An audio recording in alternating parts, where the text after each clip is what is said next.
My primary fitness activities include running, indoor rowing on the hydro, and some cycling.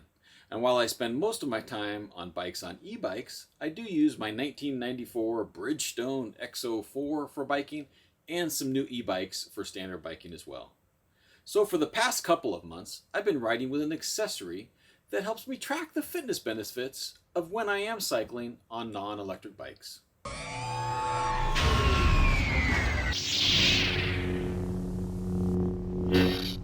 Hello everybody, this is Matthew Miller, otherwise known as Palm Solo, coming to you with another little review here of something that I've been testing for the last few months. So in my hand, I have the Garmin Edge 840 solar version.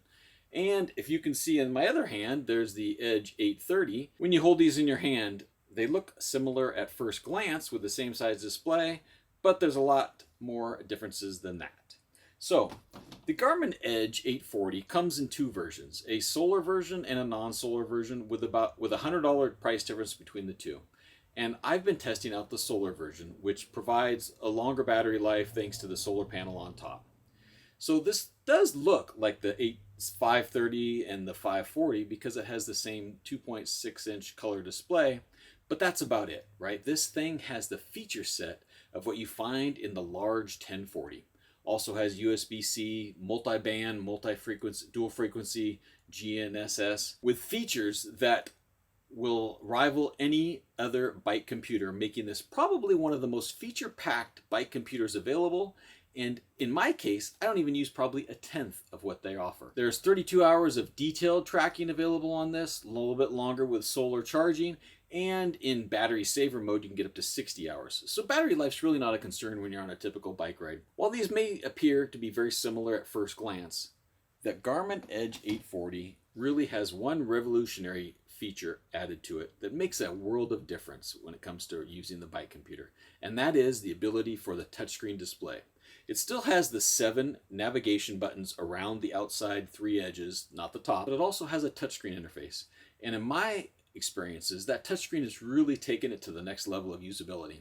Now, the 7 buttons that are on there are fine, but I often get confused about which one does what. And being able to just use that touchscreen interface to get to exactly where I need to get to has really been a major benefit to me. So the Garmin Edge 840 has an extensive feature set, and I can't even cover all of those in this short little video review. I'm going to have a written review on my Substack to try to at least touch upon some of those features, but you really need to check out the Garmin website and then take it out for yourself and explore it.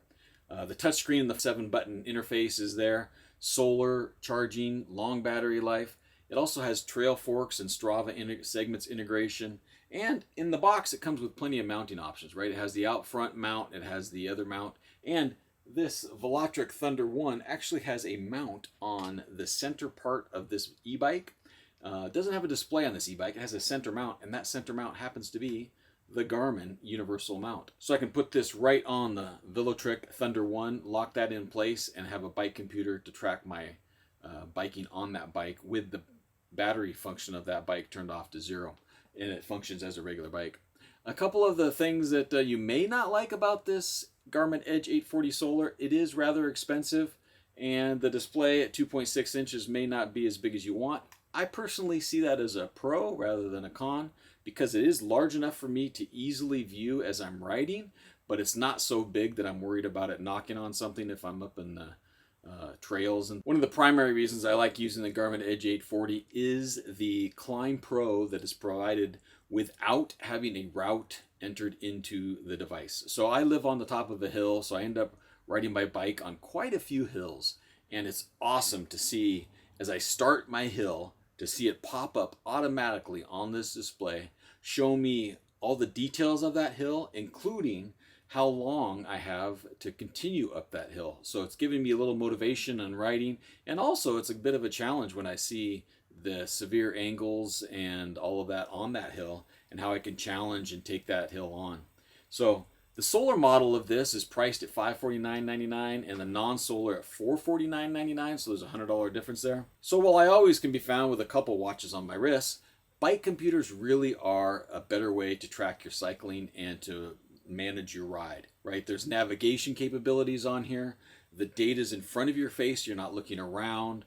It also connects, for example, to the Varia light. So I have a rear bike radar on as I'm riding on where traffic and things are at. So I'm able to see what's going on behind me just by looking at this small bike computer. And the amount of data and the things that you can run reports on after the fact are amazing. So bike computer is where it's at if you're going to be biking a lot and want to track that data. Garmin really ranks at the top of the pack when it comes to bike computers. The Garmin Edge 840 Solar bike computer is clearly one of the best ones available today, and I can't wait to get out there and ride. As we start that new year and the weather is kind of crappy outside, it's nice to have a bike computer and a Varia radar tracking you and keeping you safe on the road. Thanks everybody for watching, and may the mobile force be with you.